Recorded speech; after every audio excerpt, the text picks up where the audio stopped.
குமாரனாகிய கிறிஸ்து இயேசுவே, பரிசுத்த ஆவியானவரே, உடைய வார்த்தைகளை தியானிக்க, அதை எடுத்து சொல்ல நான் தியானித்த வார்த்தைகள் அல்ல ஆண்டவரே. நீர் என்ன பேச விரும்புகிறீரோ அதற்கு என் பாத்திரத்தை ஒப்புக் கொடுக்கிறேன். வாயிலிருந்து புறப்பட்ட முடிந்தது என்கின்ற அந்த வார்த்தை நீர் எதற்காக உருவாக்கினீர், அதை எதற்காக வெளிப்படுத்தினீர் என்கின்ற சத்தியம் அது உமக்கு தான் தெரியும் ஆண்டவரே. இந்த நேரத்தில் ஆண்டவரே அதை வெளிப்படும்படியாக என்னை தாழ்த்துகிறேன். ஒரு சின்ன வரியை மாத்திரம் பாடி செய்தி நேரம்.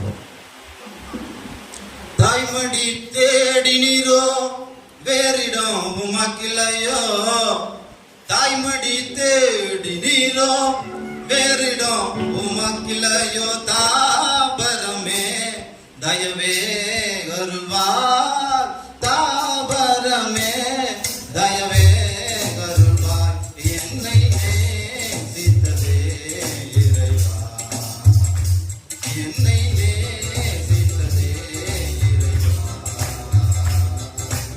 ஏராளமாய் கிருபை ஏழையின் மேல் சொரிந்து நேசித்ததே இறைவா, என்னை நேசித்ததே இறைவா.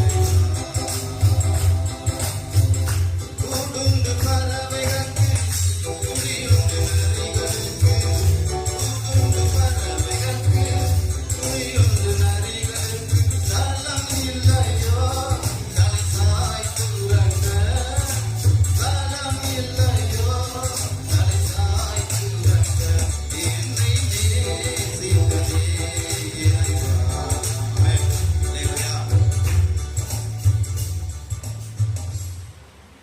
கொடுக்கப்பட்ட வார்த்தை முடிந்தது.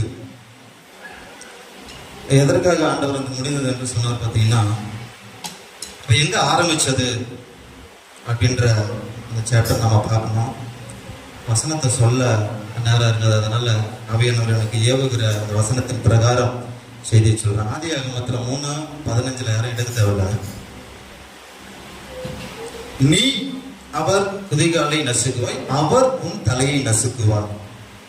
இந்த வசனத்தை நான் ஆரம்பத்திலே படிக்கும்போது இந்த வசனத்தை எனக்கு ரொம்ப வியாக்கணமே புரியல. எதற்காக, எப்படி ஒரு மனுஷன் நிற்கும் போது என் குதிகால் இப்படி இருக்கு, தரையில தான் அது முட்டிக்கின்னு இருக்கு, அது எப்படி அந்த சத்ரு எப்படி வந்து என் காலுக்கு உள்ள ஒருவேளை தரையில ஓட்ட போட்டு போயிட்டு ஒருவேளை என் காலை நசுக்குமா அப்படின்னு சொல்லி ரொம்ப யோசித்து யோசித்து யோசித்து பார்க்கும்போது ஆவியானவர் ரொம்ப நேரத்துக்கு அப்புறம் அவர் வெளிப்பாடு கொடுத்தாரு. அந்த காலை தூக்கும் போது சர்ப்பத்தினால நசுக்க முடியும். அதுதான் ஆண்டவர் அப்பவே சிலுவை அது வந்து நிர்ணயிக்கிறார். நீ சிலுவையில கொண்டு போய் நிறுத்துவ, ஆனா அது உன்னுடைய பார்வைக்கு அவர் குதிகாலை நசுக்குவது போல தெரியும், நீ ஜெயிக்கிற மாதிரி தெரியும். ஆனாலும் ஃபைனல் அவர் உன் தலையை நசுக்குவார். அதுதான் ஆதியாகமம் 1வது வார்த்தையில தேவன் வானத்தையும் பூமியையும் சிருஷ்டித்தார் அப்படின்னு இருக்கும். ஆனா சங்கீதத்துல நல்லா சூப்பரா நல்லா ஜெனிப்பித்தார், அதுக்கு நூல் போட்டாரு, இடை கட்டினாரு, சமுத்திரத்துல கொஞ்சம் தூரம் தான் வரணும், அதுக்கு மேல வரக்கூடாது அப்படின்னு சொல்லி நல்லா நிறைவா உருவாக்குன தேவன் ஏன் 2வது வசனத்துல ஒழுங்கின்மையும் வெறுமையுமாய் காணப்பட்டது என்ற வசனத்தையும் கொடுக்கிறார். இந்த முடிந்தது என்ற வார்த்தைக்கு சரியான ஒரு வியாக்கரணம் கிடைக்கணும் அப்படின்னா இப்படிப்பட்ட அந்த செய்திகளை நம்ம கேட்டாதான் அதுக்கு தெரியும். ஒழுங்கின்மையும் பெருமையுமாய் தாவீது இப்படி எழுதுறாரு, பூமியை அஸ்திபாரப்படுத்தும் போது தேவ தூதர்கள் ஏகமாய் கம்பரித்தாங்க. அப்ப மனிதன் உண்டாவதற்கு முன்பாகவே ஆண்டவர் ஒரு தேவ தூதர் கூட்டத்தை உருவாக்கி வைத்திருந்தார். இந்த கூட்டம் தான் நான் உன்னதமானவருக்கு ஒப்பாவேன், அவருடைய சிங்காசனத்திற்கு மேலாக நான் ஏறுவேன் சொன்ன போது தேவன் அவர்களை தள்ளி அனுப்பி விட்டுறாரு. அதுதான் ஒழுங்கின்மையும் பெருமையுமாய் மாற்றுகிறாரு. இந்த சத்ருவானவன் பூமியில சுற்றி அழிந்து திரிந்து கொண்டிருக்கிறார். அதுக்கப்புறம் சாப்டருக்கு வருவோம். இப்ப ஆண்டவர் பார்க்கிறாரு, இந்த பூமியை நாம மறுபடியும் கொடுக்கணும். தூதன் நாசியின் சுவாசத்தினால எல்லாம் வாயின் வார்த்தையினால உருவாக்கப்பட்டவன். இப்போ இந்த தூதன் விழுந்து போயிட்டா மனுஷனை உண்டு பண்ணலாம், நம்ம சாயில்லை அப்படின்னு சொல்லி மண்ணிலிருந்து எடுத்து எல்லாருக்கும் தெரிந்த காரியம் தான் மனுஷனை உண்டு பண்ணி வர்றாரு. இப்ப இந்த மனுஷனுக்கு ஒரே ஒரு காரியத்தை மட்டும் கொடுக்குறாரு, என்ன அப்படின்னா இதை சாப்பிடாத. அந்த பகுதியில மனிதன் வீழ்ச்சியடைந்து விடுகிறார், சத்துரு அந்த இடத்தில் ஜெயித்து விடுகிறார். இப்ப ஆண்டவர் அன்னைக்குதான் இந்த சிலுவை பாடு அந்த சத்தியத்தை உருவாக்குறார். என்ன அப்படின்னா, மனுஷன் நீ ஜெயிச்சு உலகத்தை எடுத்துட்ட, இப்போ முந்தின ஆதாம நீ ஜெயிச்சுட்ட, இப்ப நானே இறங்கி வரேன், இப்ப நானே இறங்கி மனுஷனா வரேன், என் பிதாவின் ஆவியோடு நான் வரேன், இப்ப நீ எப்படி ஜெயிக்கிறேன்னு பார்க்கலாம். அதுக்குதான் அந்த வாக்குத்தத்தத்தை அந்த இடத்துல கொடுக்கிறாரு. நான் வரும்போது நீ என்ன பண்ணுவனா, நிறைய கலகங்களை உண்டாக்குவ, நிறைய மனிதர்களை எழுப்புவ, நிறைய அசிங்கப்படுத்துவ, கடைசியில ஒரு மனிதன் எப்படி சாகக்கூடாதோ அந்த மாதிரி சாகலை கொண்டு போய் நிறுத்திடுவ. எல்லாரும் நம்ம செத்து போனோம், மனிதர்கள் செத்துட்டோம், என்ன பண்ணுவான்னா சொந்தக்காரங்க எல்லாரையும் வர வச்சு அந்த இடத்துல படுக்க வச்சு அடக்க ஆராதனை செஞ்சு எடுத்துன்னு போயிட்டு அடக்கம் பண்ணுவோம். ஆனா ஆண்டவருக்கு அந்த மாதிரி இல்லாம கால் கூட தரையில படாம, ரோமர்கள் ஒரு கொடூரமான அந்த சாவு, கால் கூட அவர் தரையில பட முடியாத எடுத்து அந்த இடத்துல தூக்கி நிறுத்திட்டாங்க. ஆனா இவன் நினைக்கிறான் இவனுடைய காரியம் என்று, அது கிடையாது. ஆண்டவர் கொடுத்த அந்த தீர்க்க தரிசனத்தின் முதல் ஆரம்பம் அது. நீ அவருடைய குதிகாலை நசுக்குவாய், நீ ஜெயிக்கிற மாதிரி தெரியும், ஆனா கடைசியா அவர் உன் தலையை நசுக்கிட்டு இருப்பாரு அப்படின்னு சொல்லி அந்த இடத்துல சொல்றாரு. அந்த வார்த்தையினுடைய வெளிப்பாடுகள் தான் இந்த முடிந்தது என்ற காரியம். சரி, எல்லாரும் ஒரே விதமா நம்ம தியானிக்கிறோம், வருஷம் சிலுவையின் பாடுகளை தியானிக்கிறோம். சரி ஆண்டவரே, புதுசா ஏதாவது நீங்க எனக்கு கற்றுக் கொடுங்க அப்படின்னு சொல்லி கர்த்தருடைய சமூகத்தில் காத்திருக்கும் போது, ஆண்டவரை குறித்து அழைப்பு, அவர் எதற்காக அழைக்கப்பட்டாரோ அந்த அழைப்பு மட்டும்தான் அவர் செஞ்சிருக்கிறார். ரொம்ப எனக்கு ஆச்சரியமா இருந்தது. வரங்கள் இருந்தது, வல்லமைகள் இருந்தது, அதிசயம் செய்கிற எல்லா காரியங்கள் இருந்தாலும் அவருடைய முழு நோக்கமும் பிதா, எங்க அப்பா, என் எஜமான் என்ன எதுக்காக அனுப்பினாரு. நான் பிசாசுகளை ஓட்டுவேன், நான் சொன்னா முடவர்கள் எழுந்து நடப்பாங்க, மரித்தவங்க உயிரோடு எழுப்பிடுவேன், இது என்னுடைய கிஃப்ட், என்னுடைய வரம். ஆனா என்ன எதுக்காக அனுப்பினாரு, அதுதான் இந்த இடத்துல என்ன கொடுத்தாரு. யாரும் வாசிக்க தேவையில்ல. மத்தேயு 7:22 ஆண்டவர் தெளிவா சொல்லுகிறார், அந்நாளில் அநேகர் என்னை நோக்கி, கர்த்தாவே கர்த்தாவே, உமது நாமத்தினாலே தீர்க்க தரிசனம் உரைத்தோம், உமது நாமத்தினாலே பிசாசுகளை துரத்தினோம், உமது நாமத்தினாலே அநேக அற்புதங்களை செய்தோம் என்று சொல்லுவார்கள். அப்ப பிதா சொல்லுவாரா, அக்கிரமம் செய்கைக்காரரே, என்னை விட்டு அகன்று போங்கள், என் சித்தத்தின்படியின் அல்ல என் பிதாவின் சித்தத்தின்படி செய்கிறவனே பரலோக ராஜ்யத்தில் பிரவேசிப்பானே அல்லாமல் என்னை நோக்கி கர்த்தாவை கர்த்தாவை என்று சொல்லுகிறவனதில் பிரவேசிப்பதில்லை. தீர்க்க தரிசனம் உரைக்கிறது ரொம்ப சாதாரண காரியமே கிடையாது. கர்த்தருடைய சமூகத்துல பல மணி நேரம் காத்திருந்து அவருடைய வார்த்தைகளை கடைபிடித்து அப்படியே ஒடுக்கி அப்படி இருக்கிறவங்களுக்கு தான் தீர்க்க தரிசன வரமே கிடைக்கும். நாளைக்கு என்ன நடக்க போகுதுன்றத தூங்கும் போது பார்ப்பாங்க, இல்ல ஜெபிக்கும் போது பார்ப்பாங்க, இல்ல சத்தத்தை காதுகளினால் கேட்பார்கள். அநேக அற்புதம்ன்றதுன்னா மரித்தவன் உயிரோடு எழும்புறது, முடவன் எழுந்து, எல்லா காரியம் அநேக அற்புதம். எல்லா காரியங்களை செஞ்சாலும் இன்னைக்கு நடக்கிற மினிஸ்ட்ரிஸ் அதுதான். என் நாமத்தை, இதுதான் இங்க சொல்ல வர்றாரு, இயேசு என்ற நாமத்தை நீங்கள் சொல்லும் போது வானம் பூதலத்தோர் பூமியின் கீழானோருடைய எல்லா முழங்கால்களும் முடங்கிதான் ஆகணும். காரணம், மினிஸ்ட்ரியில இயேசுவின் நாமத்தை பயன்படுத்தும் போது அதிகாரங்கள் செயல்படுகிறது. நம் வாயின் வார்த்தைகளுக்காக அல்ல, இயேசு என்ற அந்த மகா மேன்மையான ஜெயம் கொண்ட நாமத்திற்கு. இது நாம் அழைப்பு என்று எடுத்துக்கொள்ளக் கூடாது. என்னை இதற்காக அழைத்திருக்கிறார், அதுதான் கிறிஸ்து.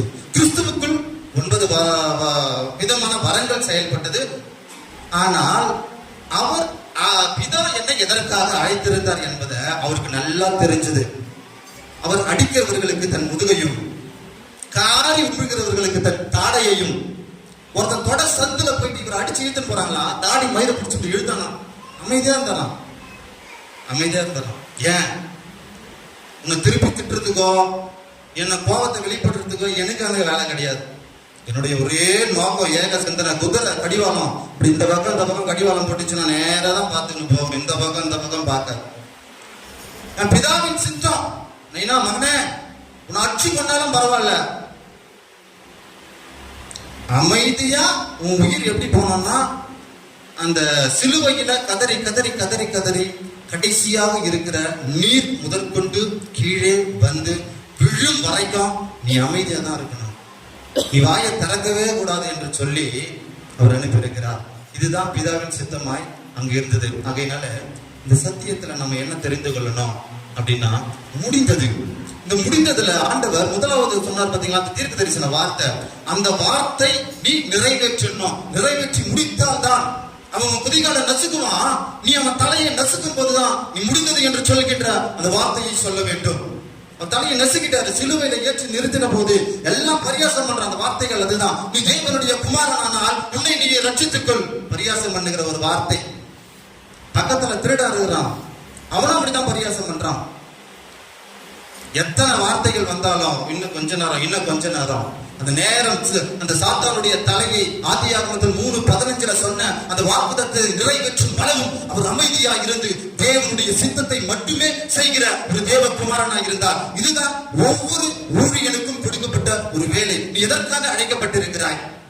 பேதுரு முந்திரி கொட்ட மாதிரி ஓடுவாரு, மீன் பிடிக்கிறதுனால ஓடுவாரு, எல்லாவற்றும் முன்றிக்கிறதுலாம் இருக்கும் போது பேதுருவை பார்த்து சொல்றாரு, இந்த சபையின் இந்த கல்லின் மேல் என் சபையை கட்டுவேன்.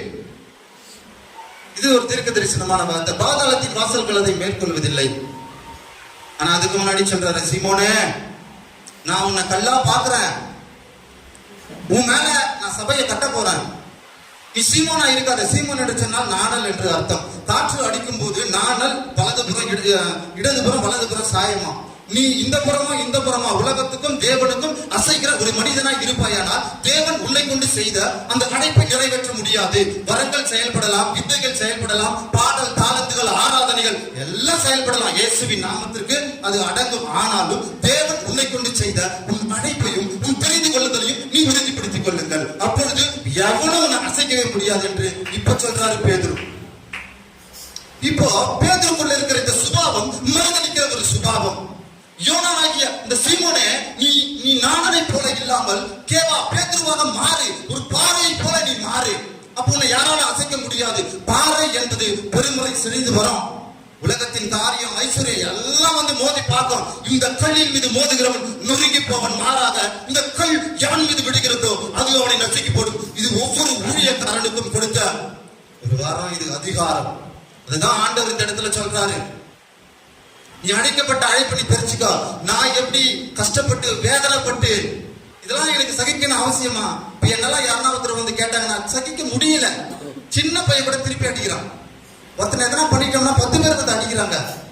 அவன் எங்க எப்படி போறான், எங்க சாக போறான்றது அவனுக்கே தெரியாது. ஆனா இவருக்கு சகலமும் அவர் மூலமாய் உண்டாயிற்று. நாசியின் சுவாசத்தினாலே சர்வ சேனைகளை உண்டாக்கிற என் தேவனாகிய கர்த்தர் விரல்களின் கிரியைகளினாலே வானங்களை ஸ்தாபித்தவர். மகிமையின் தேவன் சிங்காசனத்தை விட்டு மனுஷர் முன்பாக மங்கி நிற்க காரணம் என்ன? இதுதான் கடைசியாக இந்த ஒரு வார்த்தை என்ன அப்படின்னு ஆவியான உணர்த்துகிற காரியத்தை மாத்திரம் நான் சொல்றேன். ஆதாம் வீழ்ச்சி அடைந்து விட்டான், கிறிஸ்து மரிச்சு என்னால சகல சத்தியத்திற்குள்ளும் நடத்த முடியாது, இயேசு கிறிஸ்துவினால சகல சத்தியத்திற்குள்ளாலும் நடத்த முடியாது, இல்ல நடத்த கூடாது. அவர் வந்ததன் நோக்கமே இந்த பிதாவின் சித்தத்தை செய்வதற்காக. நான் போன பின்பு, நான் போனாதான் உங்களை சகல சத்தியத்திற்குள், சகல முழுமையான சத்தியத்திற்குள் நடத்துகிறார். வேறொரு சத்திய தேற்றரவாளன் வருவார், அவர் உங்களை சகல சத்தியத்திற்குள்ளும் நடத்துவார். நீங்கள் மீட்கப்படும் நாளுக்கென்று அச்சாரமான முத்திரையாக பெற்றார் பரிசுத்த ஆவியானவர் என்று அப்போஸ்தலனாகிய பவுல் எழுதுகிறார். பழைய ஏற்பாட்டு காலத்துல நம்ம ஆலயத்துக்குள்ள போகவே முடியாது, இடுப்புல கயிறு கட்டி தான் அனுப்புவாங்க. ஆனா இன்னைக்கு எபிரேயர் 10:19 பிரகாரம் நீ மகா பரிசுத்த தலத்துல நிக்கணும் அப்படின்னா தேவாலயத்தின் திரைச்சலை 2ஆக கிழிந்தது போல நீ மகா பரிசுத்த ஸ்தலத்துல நிற்கும்படியாக லேவியனாகவும் ஆசாரியனாகவும் ஏற்படுத்தி அவர் தன்னை 2ஆக கிழித்தார். இதுதான் அங்க முடிந்தது. அதுக்கப்புறம் பாத்தீங்கன்னா ஆவிகள் செயல்படணும், என் ஆவிக்குரிய வாழ்க்கை வரணும், பரிசுத்த ஆவியானவர் எல்லாம் கம்பீரமா செயல்படணும்னா ஒரு பிராக்டிக்கல் பண்ணி காட்டுறாரு. எல்லாமே கிறிஸ்துவுக்காக அந்த எப்படி கிழிச்சு எடுத்துட்டாரோ அது மாதிரி நம்மளையும் கிழிச்சு எடுத்துட முடியாத ஒரு காரியம் தான். கலாத்தியர் 5:19 மாமிசத்தின் கிரியைகள் வெளியரங்கமாக இருக்கின்றன. இந்த கிரியைகள் இருக்கிற வரைக்கும் பரிசுத்த ஆவியானவர் வெளிவிட முடியாது. உன் வெளிச்சம் பிரகாசிக்கணும் அப்படின்னா உன் மாமிசத்தின் கிரியைகள் அழிக்கப்பட வேண்டும். அடுத்தது இன்னொரு காரியத்தை முடிக்கிறாரு. என்ன அப்படின்னா இது ரொம்ப இம்பார்ட்டன்டான ஒரு காரியம். ஓல்ட் டெஸ்ட்மென்ட், நியூ டெஸ்ட்மென்ட் புதுசா அப்படியே ரெண்டா பிரிக்கிறாரு. நியாயப்பிரமாணம் கொடுத்தாரு. 613 கட்டளைகள், 40 கட்டளைகள் ஒரு மனுஷனால ஃபாலோ பண்ண முடியாது. பொய் சொல்லிட்டான் அப்படின்னா தேவன், அவன் பொய் சொன்ன உடனே அவனுக்கு குஷ்டம் ஏதாவது ஒரு காரியம் உபாகம லேவியராகமத்துல இருக்கு. 613 கட்டளைகள், 40 கற்பனைகள் இதில் மீறி செய்யும் போது அவன் ஆசாரியனிடத்துல போய் பலி செலுத்த வேண்டும். அப்போ இது எல்லாத்தையும் நான் முடிக்கிறேன் அப்படின்னு சொல்லி கிறிஸ்து நியாயப்பிரமாணத்தின் முடிவாய் இருக்கிறார். இந்த நிக்கோதேமு என்ற ஒரு மனுஷன் வந்து கேட்கிறான், ஆண்டவரே நீ தேவனிடத்தில் வந்த நல்ல போதகர் என்பதை நான் அறிவேன், நான் பரலோக ராஜ்யத்திற்கு போகணும், நான் என்ன செய்யணும்ன்றான். நீ கற்பனைகளை கை கொள்ளால் நான் என் சிறு வயது முதற்கொண்டு கற்பனைகளை கை கொண்டு வருகிறேனே ஆண்டவரே என்று கேட்கும் போது அவன் இருதயத்தை அறிந்து என்ன சொல்ற தெரியுமா, நீ பூரண சர்க்குணனாக இருக்க விரும்பினால் உனக்கு உண்டானவைகளை விற்று தரித்திரக்கு கொடு. அதுதான் இது விசுவாச பிரமாணம். நீ ஜீவனுக்கு பிரவேசிக்க வேண்டுமானால் கற்பனைகளை கை கொள்ளுகிறவனாக காணப்பட வேண்டும். இந்த நியாய பிரமாணத்துக்கு மறித்து பவுல், அப்போஸ்தலனாகிய பவுல் எழுதுகிறாரு. ரோமருக்கு 7 எழுதுறாரு. என்ன அப்படின்னா, புருஷன் உயிரோடு இருக்கும் அளவும் மனைவியானவள் அவருடைய பிரமாணத்துக்கு உட்பட்டு இருக்கிறார். புருஷன் என்ன சொல்றானோ அதை தான் செய்யணும். புருஷன் மறித்த பின்பு வேறொரு விவாகத்தை விவாகம் செய்து கொள்ளலாம். அதே மாதிரிதான் நியாய பிரமாணத்துக்காக கிறிஸ்து மறித்து விட்டார். கிறிஸ்து மறித்து 3ஆம் நாளிலே பலமாய் ரூபிக்கப்பட்ட குமாரனாய் எழும்பும் போது நாம் அவருக்கு கிருபையின் பிரமாணத்துக்கு கீழ்பட்டு இருக்கிறவராக இருக்க வேண்டும் என்று தேவன் விரும்புகிறார். இதை எதற்கு ஒப்பனையாக புதிய ஏற்பாட்டில் முடிகிறார் என்று சொன்னால், யோவான் எழுதின சுவிசேஷம் யாரை வாசிக்கிறார் 15ஆம் அதிகாரத்துல, என் பிதா திராட்சை தோட்டக்காரர், நீங்கள் திராட்சை செடிகள், நான் திராட்சை செடி, நீங்கள் திராட்சை கொடிகள். அப்போ என்ன நடக்குது இங்க பாருங்க. டோட்டலா எல்லாத்தையும் மாற்றுறாரு. ஆபிரகாம் காலத்துல இருக்கும்போது காட்டு ஒலிவ மரங்களா இருந்த நீங்கள் உங்களை வெட்டி அப்படியே எடுத்து ஆபிரகாம் ரூட்டுக்கு போடுறாரு. இப்ப கிறிஸ்து இயேசுவின் ரூட்டை மாத்துறாரு. நல்ல ஒலிவ மரங்களாக உங்களை மாற்றி விட்டேன். பிதா, இயேசு கிறிஸ்து, நம்மளுக்குள்ள பரிசுத்த ஆவியானவர். நம்ம நிலைத்திருக்கிற ஒரு சுபாவம் உடையவர்களாக காணப்படும். ஒருவன் என்னை நிலைத்திருப்பானால் அவன் மிகுந்த கனிகளை கொடுப்பான். மிகுந்த கனிகளை கொடுக்கும் போது மனுஷர்களுக்கு முன்பாக தேவனை மகிமைப்படுத்துவான். அப்ப நம்ம என்ன பண்ணணும் அப்படின்னா, அவருக்குள் நிலைத்திருக்கிற ஒரு காரியம். பிதாவாகிய தேவன் பாருங்க, அந்த செடி இயேசு கிறிஸ்து, நாம் நிலைத்திருக்கிற சுபாவத்தை நாம் வைத்துக் கொள்ள வேண்டும். கடைசியாக ஆவியானவர் வெளிப்படுத்தின இந்த காரியத்தை மாத்திரம், சிலுவை பாடம் மாத்திரம் சொல்லி ஒரு 2 நிமிஷம். அவர் கடைசியா அந்த சிலுவையெல்லாம் முடிஞ்சது என்று சொல்லும் போது எனக்கு தாகமா இருக்குதுன்னு கேட்டாங்க. நம்ம மக்கள் எப்படி இருக்கிறாங்க பாருங்க. கசப்பு கலந்த ஒரு காடியை எடுத்து கொடுக்குறாங்க. அவர் இருதயத்தில் நினைச்சு சொல்றாரு, இந்த உலகம் கடைசி வரைக்கும் என்னை அங்கீகரிக்கவே இல்லை, இந்த உலகம் என்னை ஏற்றுக்கவே இல்லை, எனக்கு கடைசியா ஒரு கசப்பான தண்ணி மட்டும் கொடுத்து அனுப்புகிறது என்று சொல்லி முடிந்தது என்று சொல்லுகிறார். அவரையே மாத்திரம் பாடி நான் முடித்து விடுகிறேன். உண்மை உள்ளவன் என்றழைத்து ஊழியம் கையில் தந்தேனே, ஊழிய பாடுகளை நீ எனக்காக சகிப்பாயா,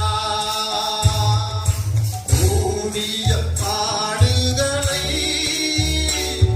நீ எனக்காக சகிப்பாயா,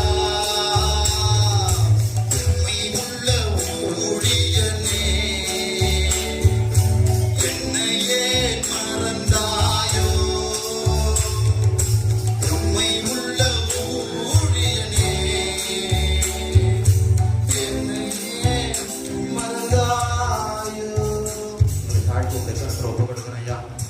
அப்பிரயோஜனமான பாத்திராண்டவரே, பிரயோஜனம் இல்லாத ஊழியக்காரன் நான் செய்ய வேண்டியதை மாத்திரம் செய்தேன், குற்றம் பிறகு